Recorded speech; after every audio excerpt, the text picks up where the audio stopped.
For our featured presentation, Dr. Natalie Cruz-Daniels, an associate professor in environmental studies in Voinovich School, The Long Road to Recovery from Coal Mining, and her oldest son, Wilder. Thanks. So thank you all for being here and for squeezing in. Thank you, Sarah, for that introduction, and Wilder will help us today, I guess.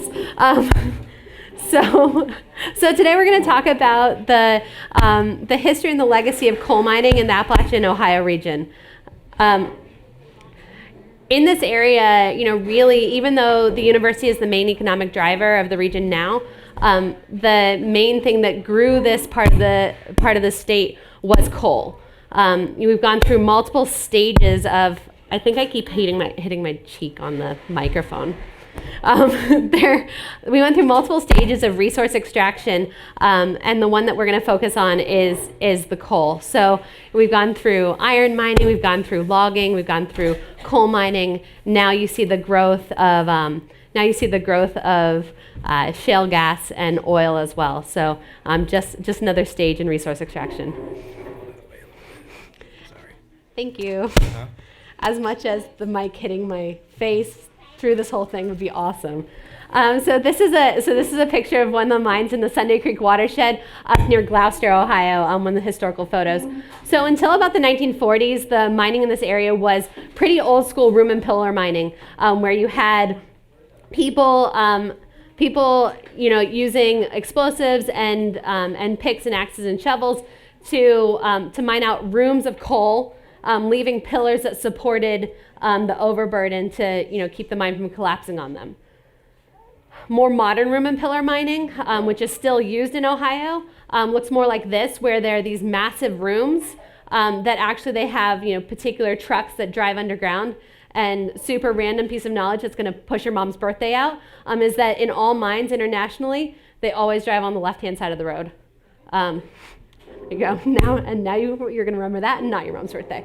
So as we go forward, we get more and more mechanized mining because mining coal is cheaper when you use fewer people, right? And that's the economic reality of mining is that if you can do it using a more mechanized methodology, then you make more money because the people and the safety are the expensive part.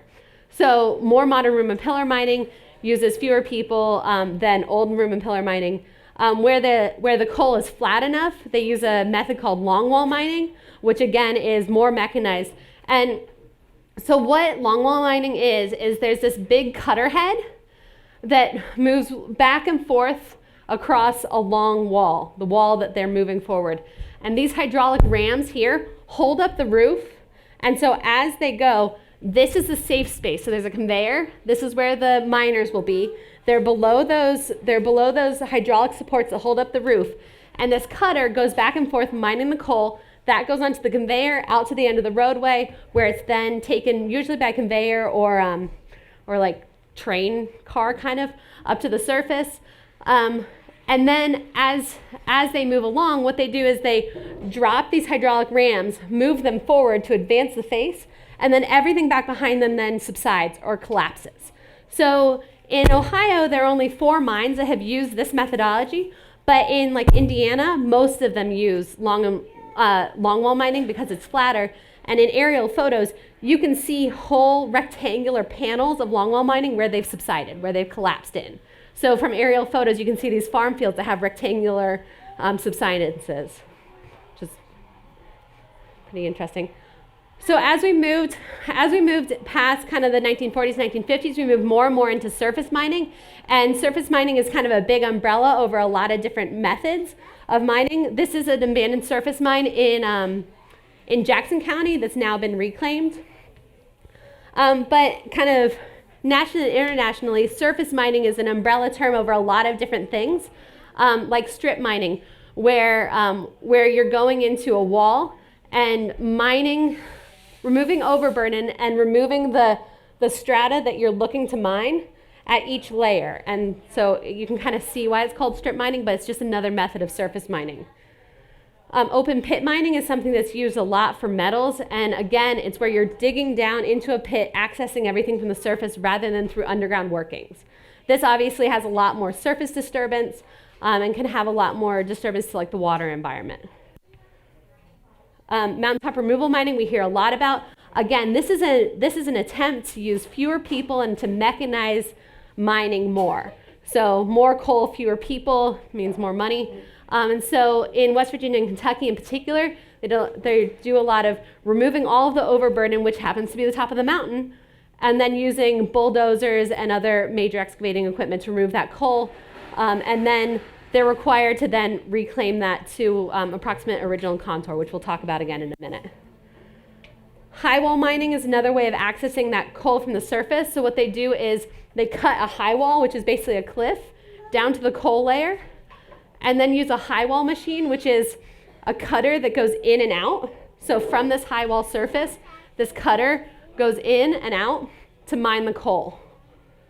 But of course, then it leaves this, with more modern mining, they have to reclaim this, but there are many of these high walls throughout Appalachia that are a major health and safety hazard. So in Appalachian, Ohio, well, in Ohio, coal is only really in the Appalachian portion of the state. So basically from like this line over. So before there were regulations on coal mining, we have about 500,000 acres of abandoned underground coal mines. So you can see we're here in Athens, here. And so you can see there's a big cluster here and a big cluster here, and then a bunch over near Belmont County. And then abandoned surface mines are kind of riddled across that entire area as well. So overall, it's about 700,000 acres of abandoned surface and underground coal mines that were pre-regulation. So the regulations nationally went into effect in 1977 and applied to surface mines that were in operation from about mid-1977 and underground mines from 1982.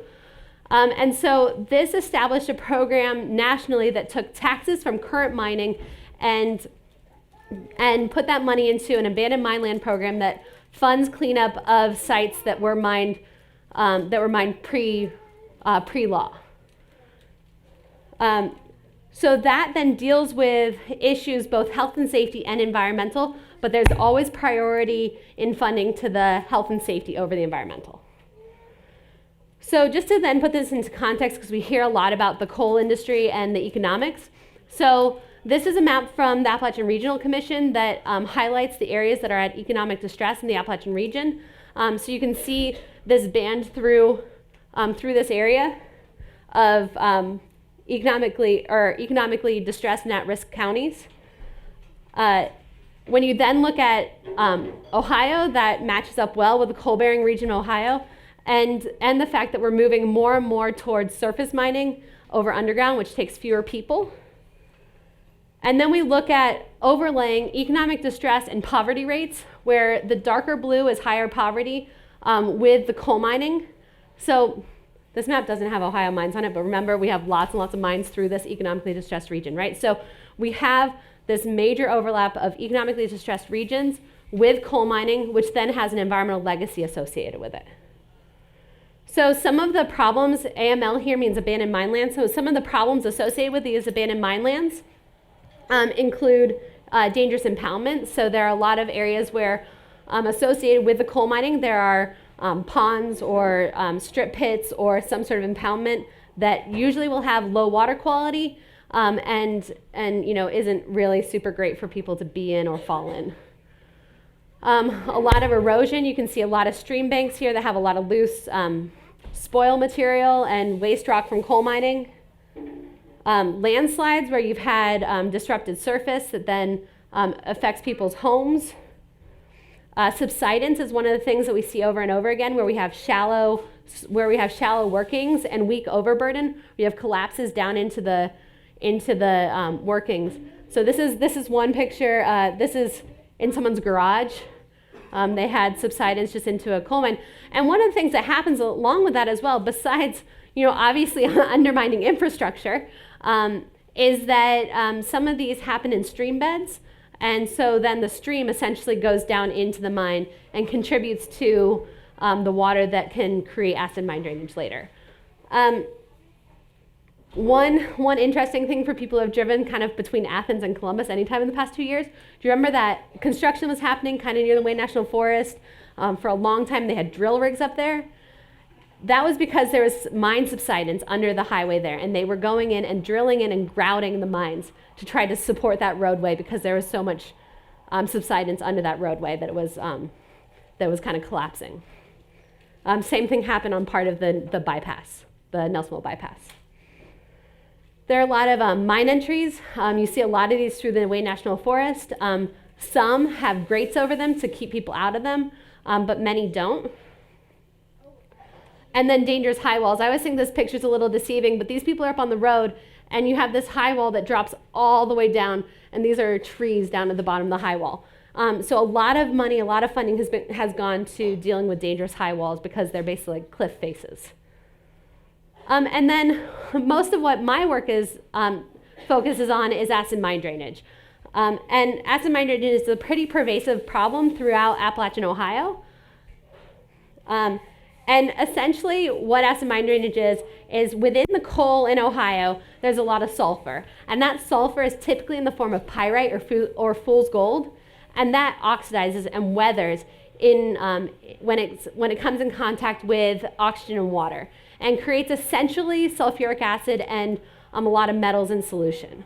I'm going to start passing these around. I have a bunch of chunks of coal. So I'm going to pass like a handful of coal this way, a handful of coal the other way. Some of the things I want you to look at are, you can kind of like pass them in different directions. I'm going to take this bag and go this direction.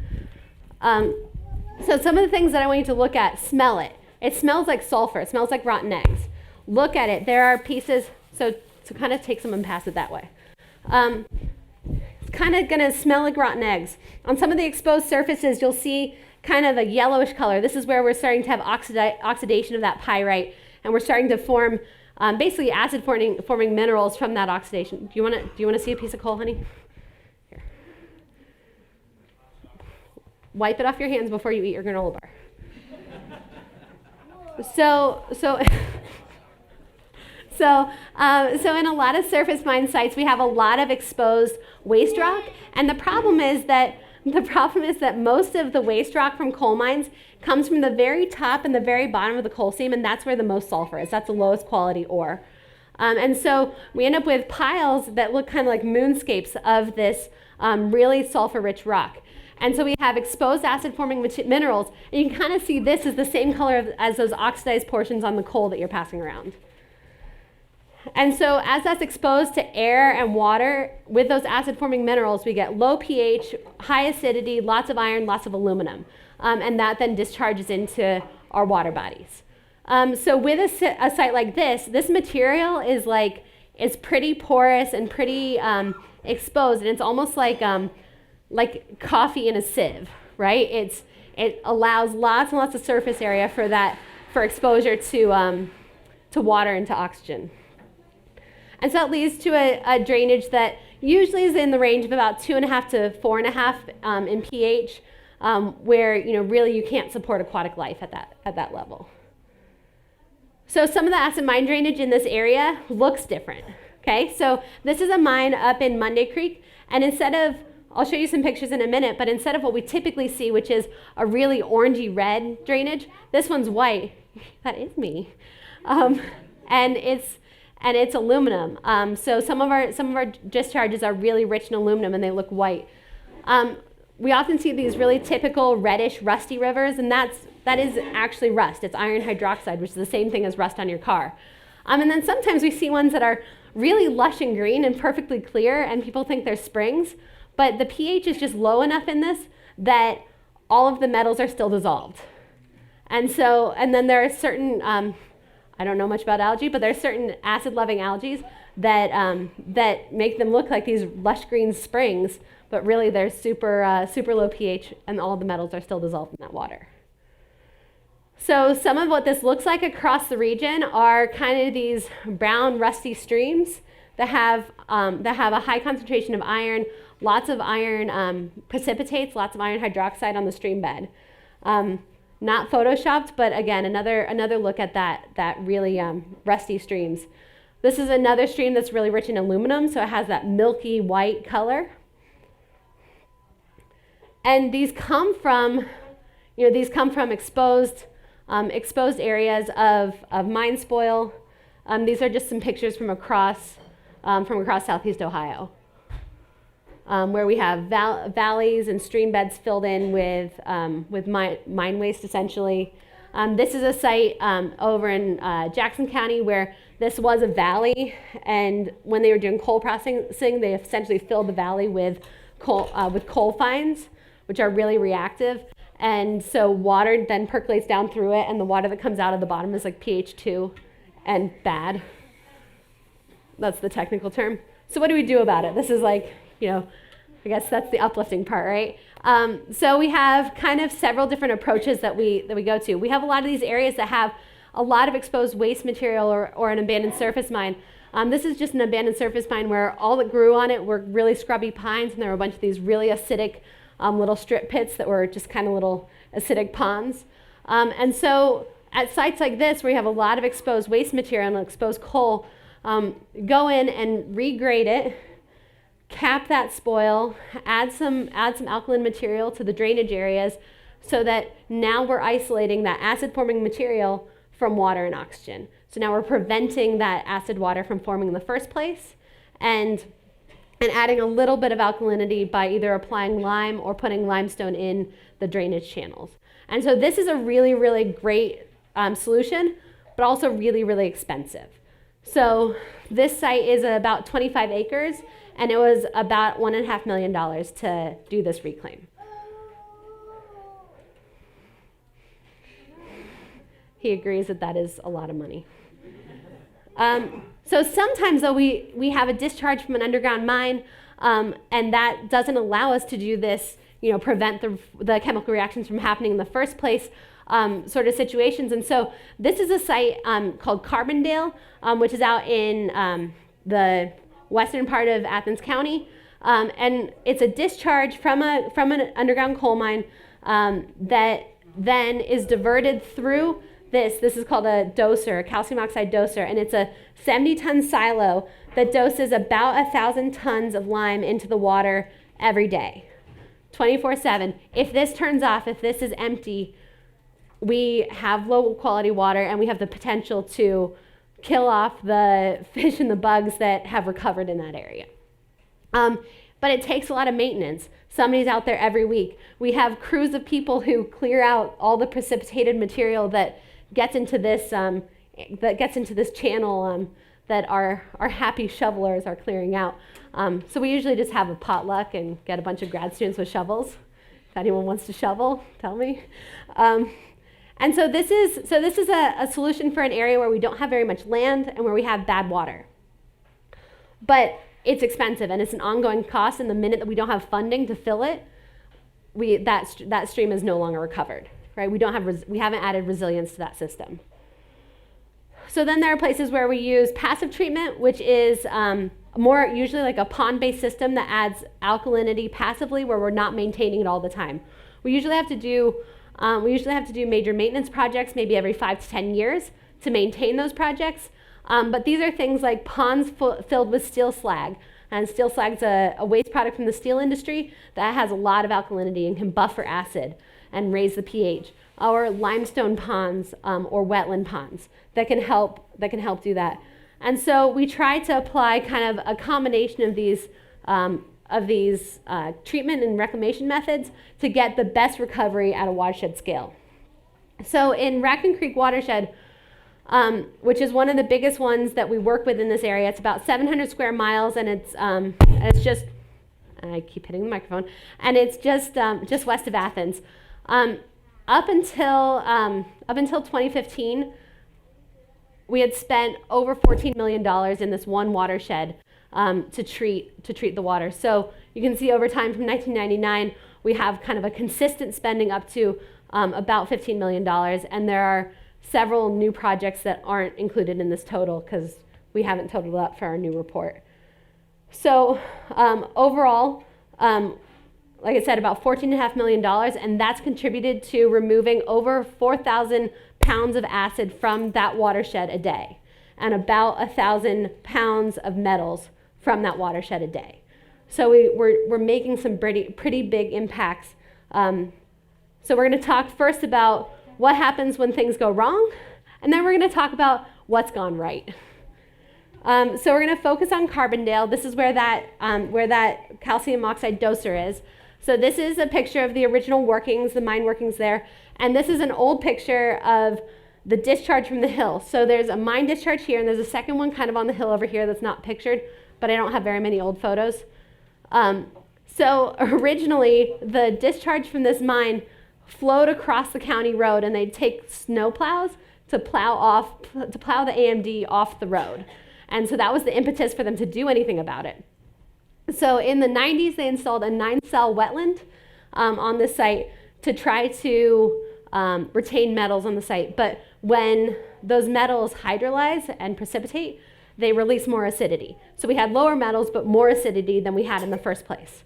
And so that wasn't considered a success. And so this is the discharge, or this is the stream downstream of there. So just for a point of context, this is Athens, and the site is in the circle. I was going to jump, but you can see the circle. And so it's located in the headwaters of Raccoon Creek. So in 2004, they installed this doser.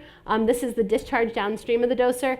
And so this is the watershed that drains to Moonville Tunnel, anyone who's been out there or heard of it or gone on a ghost tour. So it's about 11 miles upstream of there.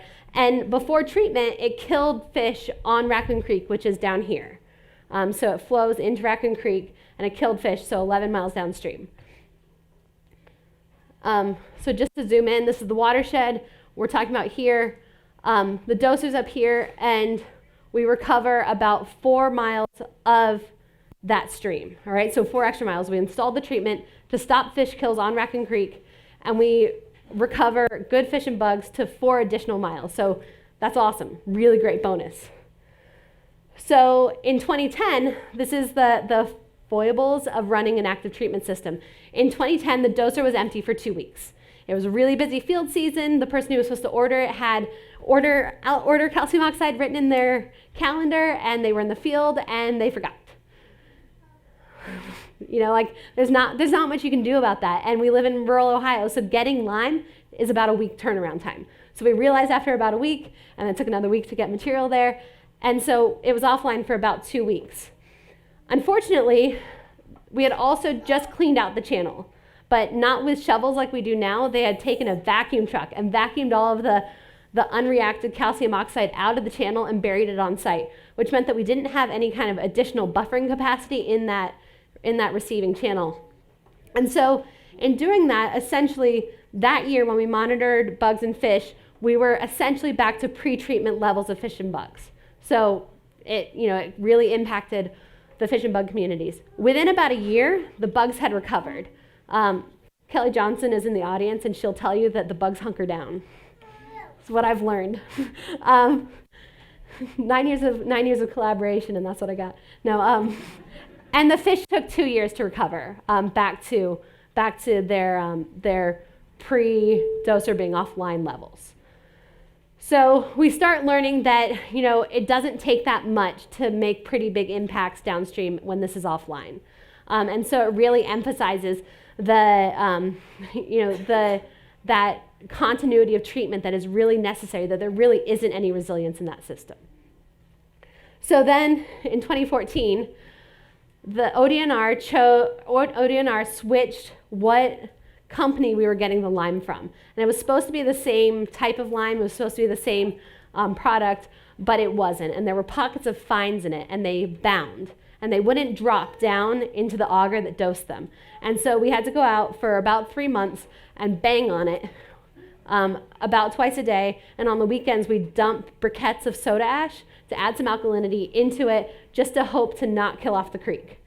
So we finally get so it started in about March. By June, we finally get the contract switched, but there's still about 15 tons of the lime that binds in the doser. And so a crew of people from ODNR and OU and Raccoon Creek Watershed got together and suited up and shoveled out 10 tons of lime into the creek in about an 8-hour period. And so now we see a very short-term increase in pH, an increase in conductivity of that water, and we're then able to figure out what happened from that. So rather than 2 weeks of acidification, this is about 8 hours of hyper-alkalinization. I'm not sure that's a word, but I'm turning it into a word. All right, so we monitored at 3 locations. So the dosers here, we monitored about 2 miles downstream, about 3 miles downstream, and about 8 miles downstream. And right downstream, we got where a normal conductivity was like 500 to 800, we're getting like 3,000. That is an enormous jump there. But at about 2.5 miles downstream, we saw a pH of almost 12. So anyone who's used to the pH scale, 12 in a surface water body is not what we want. That said, downstream where we have pretty good improvement, we saw almost no effect. So once we got down to the area that has pretty good fish and bugs, we really didn't see much of an effect in the water quality. The pH got up to about 8.5, which isn't going to kill anything off.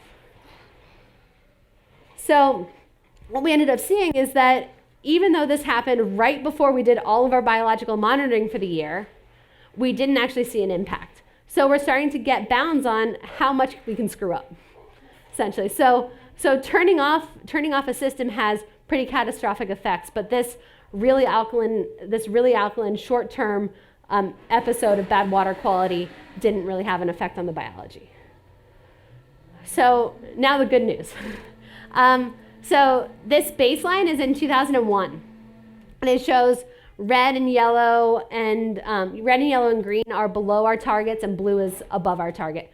So in 2001, we had a lot of areas with poor water quality. So this is all these are all pH numbers. But then in 2016, almost all of the stream miles that we monitored were above our pH target of 6.5. So we're seeing enormous improvement from this $15 million of investment, right? But what we know is that, firstly, we don't always see the biological communities coming back at the same rate as the water chemistry, and also that maintaining this takes some work, right?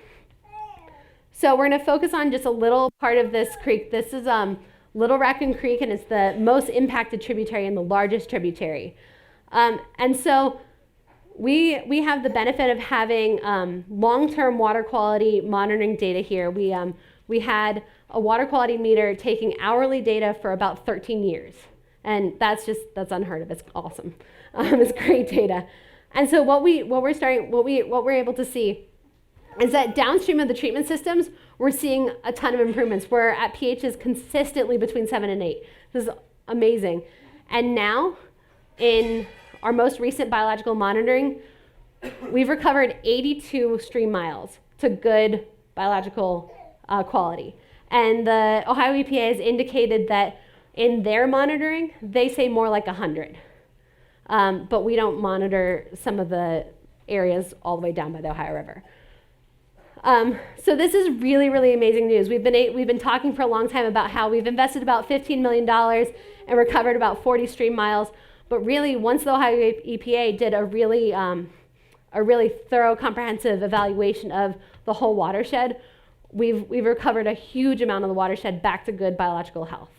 And they're even suggesting that so there are levels of biological targets within Ohio. So most of this is something called warm water habitat. But the next level up is called exceptional warm water habitat. And there are suggestions that if a dam that's down here were removed, that we might even get 40 more miles of exceptional warm water habitat. So this is really, really amazing news. This is a stream that supported virtually no aquatic life and is now supporting the aquatic life we would expect in an unimpaired stream. So when we look at that biological recovery, in the 1980s, there were 0 fish. In the 2000s, we're getting hundreds of fish.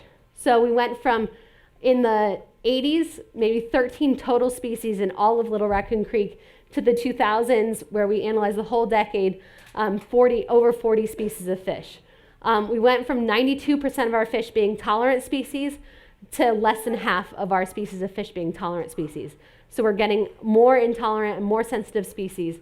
Our moderately sensitive species have gone up significantly, and then some specific types of fish like darters and bass, which we really want to see improvement in, have also improved. So we're seeing this really broad scale improvement in water quality and also biological quality. So downstream of the treatment systems in Raccoon Creek, as more and more treatment systems were installed, we're seeing more and more improvement, and we're meeting these biological targets. So our goal is 40 for this particular metric, and we start meeting that around 2016 as we've got this large-scale investment in a watershed. So the work's not over, though. Firstly, anyone who follows coal mining knows that current coal mining is going down in quantity, right? Coal is not market competitive with natural gas, and so we're mining less and less coal. But the funding for abandoned mine land programs comes from current coal mining, and so we're trying to maintain the recovery that we've gotten with less and less money, and so we have to figure out how to really maintain that recovery. In addition to that, there are new threats that we never really had to think about before. This is one of my colleagues, Amy, who last year went sampling with the U.S. Fish and Wildlife Service in the Ohio River and in the mouth of Raccoon Creek, and caught big-mouth carp. So these are those Asian carp that you hear about being invasive coming up through like the Illinois River and things like that. They're in the mouth of Raccoon Creek, and they're in the Ohio River. And so we've done some sampling and tagging for those with the U.S. Fish and Wildlife Service. But one of the downsides of improving water quality, I suppose, is that different fish species, and including invasive fish species, can survive in those waters. On a happy note, though, they also found paddlefish, which are really cool fish. And they have to do this work at night because in the Ohio River, it's deep enough that during the day, the fish are deeper and you can't catch them. So they do this, like they start sampling at like 11 p.m. and go until like 3 a.m. Because the fish are closer to the surface at night. Random. We're also looking at new projects. So this is a low-head dam in near Lake Hope that is downstream of the dam. There are about half the fish species as upstream of the dam. And so as we start looking at how can we expand the improvement that we see in this watershed, this is one of the things that we're moving towards. So this dam's actually getting removed this month. So I just want to see if my computer will switch. No. What was the shortcut? It didn't switch. Just a second. I'm trying to get to the internet, but But I obviously need help. So I'm escaped out of it on here. I'm just not duplicated. What's my thing to duplicate my screen again? Thank you. Okay, super. And so we have these areas. This is the Lowhead Dam. So this is kind of the view that I showed you before. But what I couldn't show you was that as we move downstream, we really have some pretty high quality aquatic ecosystems. And very far upstream, we have a lot of really high quality ecosystems. So we're going to be able to connect those. The other thing that I want to show you, just want to walk you through a couple of these virtual field trips is what we call them.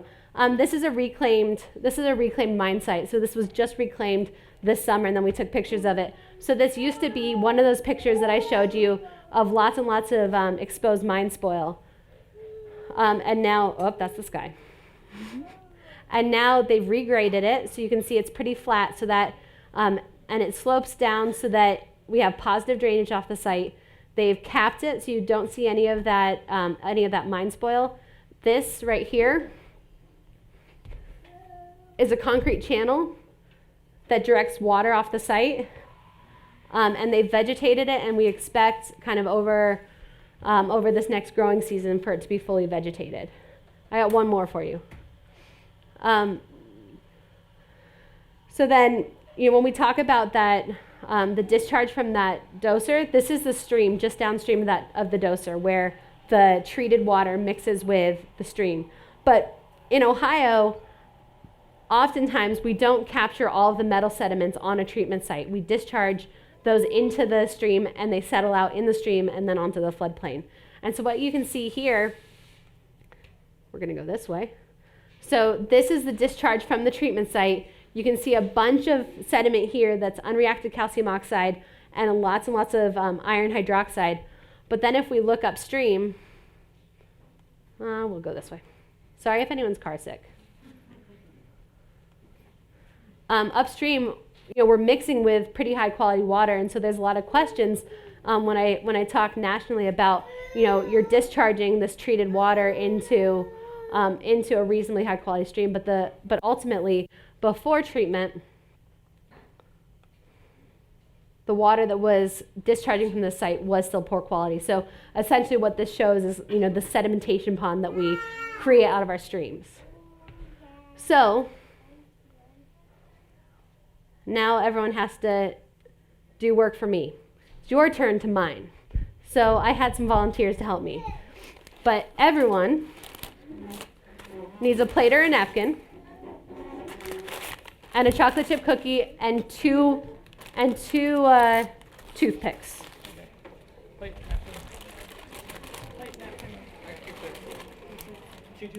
Two toothpicks. All right. Okay, I need you to help give these to people. Can you walk that way and give everybody a cookie? Can you walk that way and give everyone a cookie? You can have one too, but you have to give everyone a cookie. All right, now hold the container and walk over there and give people cookies. Everyone needs a cookie and two. Oh, you can take one, okay? Just take one. All right. Do you want to take one and pass it on?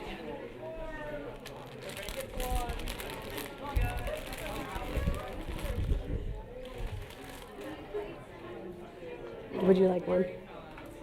Oh, are you cheating? I'm joking. Permit revoked. No. I have more. Should I pass a box around the back? Sarah, do you want to pass another box around the back?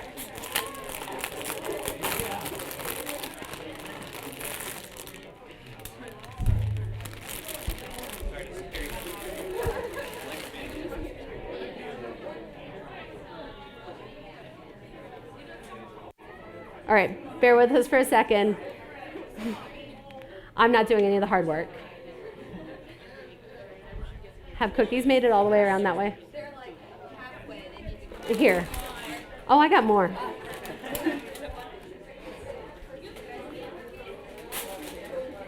Oh, she knows how to open these things. I was like opening the end. Apparently there's a flap. You want what? Do you want me to take them? What does he need? Okay. Okay, don't eat it. No eating. All right, does most everyone have one? All right, once we have a few more distributed on this side, I'll give you your instructions.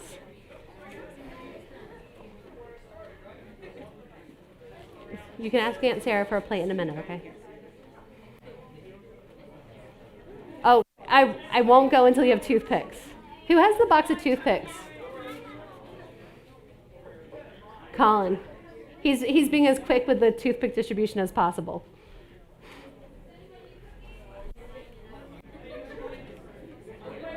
Carl, do you wanna give me a handful of toothpicks? Maybe more. All right. Take two. Everyone needs 2 toothpicks.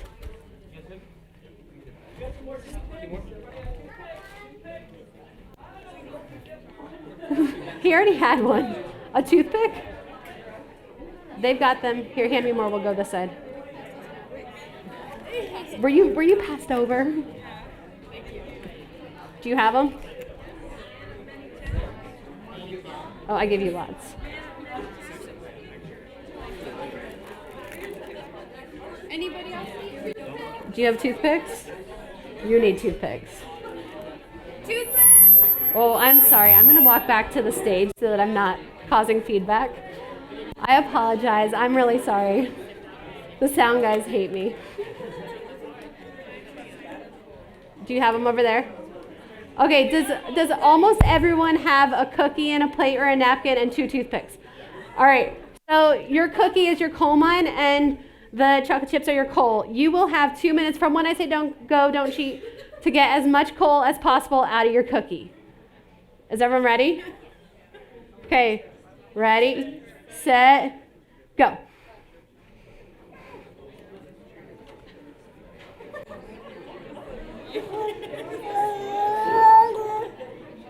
Oh, no using your hands, just the toothpicks.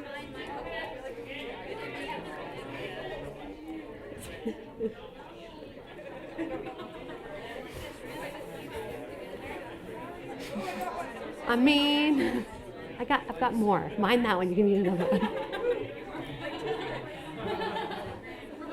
All right, get all the coal out.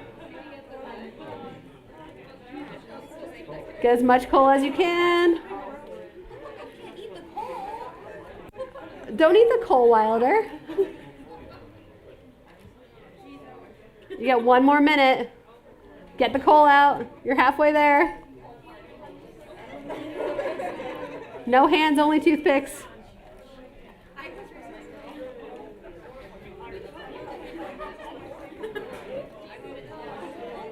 Are you a land broker?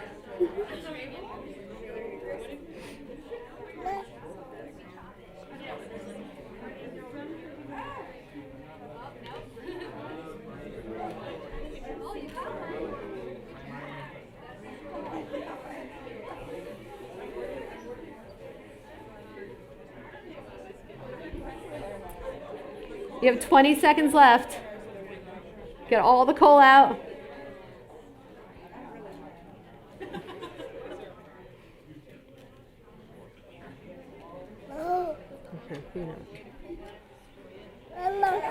Not right now, honey.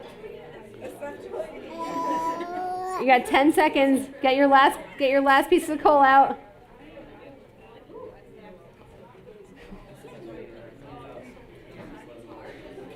Three, 2, 1. All right, put down your toothpicks. All right. So the law says that you must now restore your mind to approximate original contour. So again, without using your hands, restore your mind to approximate original contour. You have 1 minute to do that. Without putting the coal back, obviously. Without putting, you've mined the coal to sell it, so you're going to sell your coal. You got to put your mountain back together.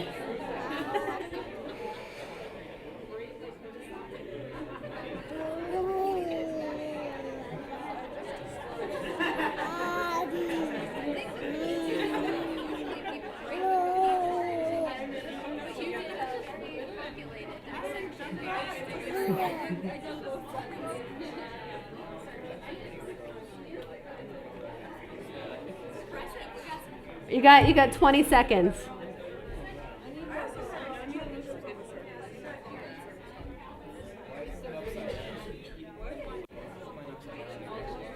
Ten seconds.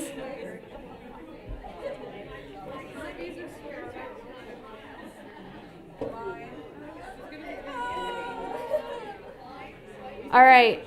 Is your mind reclaimed? Okay, so who has a mess? Have you spoiled your mountain? Who was able to do it cleanly?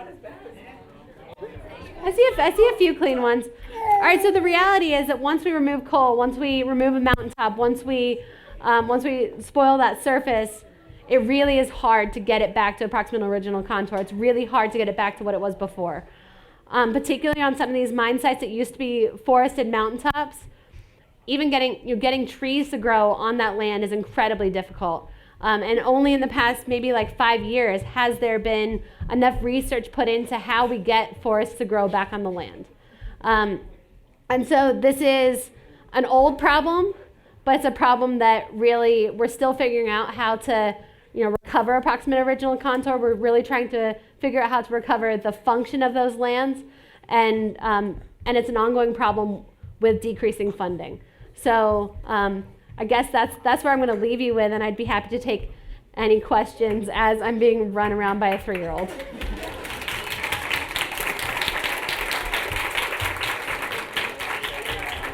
You can eat your cookies. Yes, you may eat your cookies. I got one over there first, and then those ones.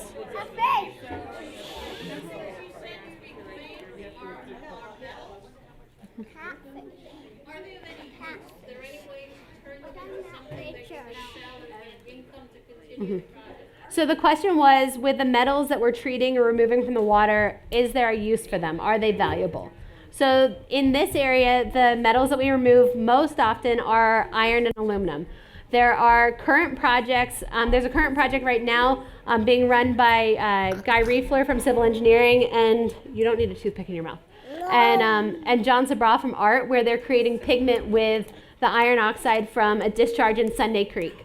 So there are some recoverable metals. There's a lot of research now being done on rare earth metals and seeing whether you can recover those. But for the most part, they're pretty low quality. So they're not very pure, which means that their value is pretty low. I got some here and then one over there. Yeah. You can decide who goes first. Rock, paper, scissors. On your chart showing the government, I guess it was government support and The funding? cleaning up these sites out. How much of the funding is coming from government? How much of it comes from the people who created this? Okay, so the question is, how much of the funding is coming from the government and how much of it is coming from the companies that created the mess? So with abandoned mine land programs, all of the pre-law mining is essentially has no responsible party. Those are long abandoned and there isn't a company still responsible. So it's coming through government funding, mostly from Office of Surface Mines. However, the money that goes to Office of Surface Mines is a tax on current coal mining. So the money's coming from mining companies through a tax on coal mined and then redistributed to state programs that clean it up.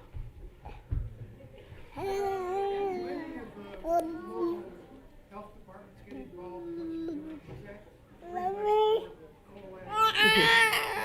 Yeah. So the question was, do any of the local health departments get involved? And the answer is not really. Mostly it's the Department of Natural Resources and the Ohio EPA that deal with it.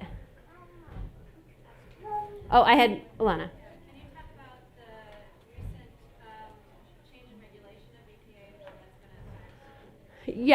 Yeah. So the question is about recent changes in regulations from the EPA and how that's going to affect the work that we do. So a lot of the work that we do in Ohio is on pre-law mining, and so nothing really has changed there. But on current coal mining, there had been and have been pretty tight regulations on what's required to be done with a post-law mine, with a current coal mine after it's cleaned up.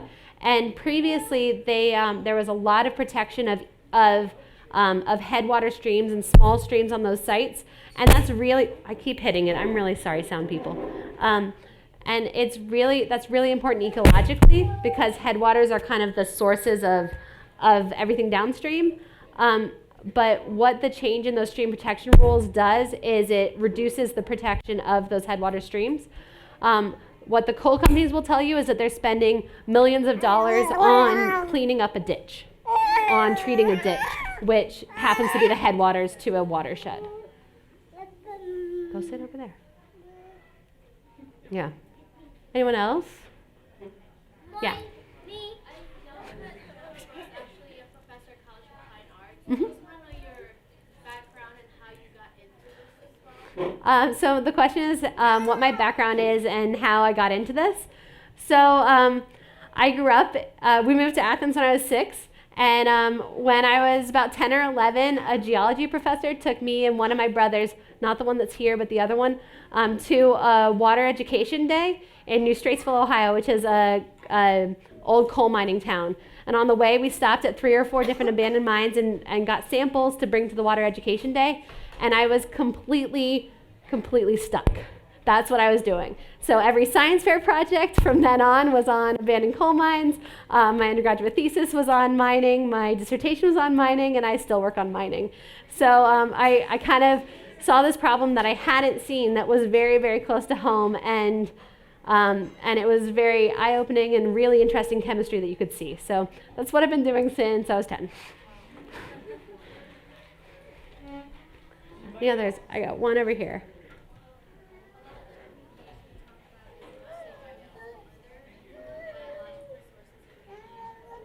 So the question is, a lot of the remediation that we talk about is chemical, and is there any biological, are there any biological treatments that we do?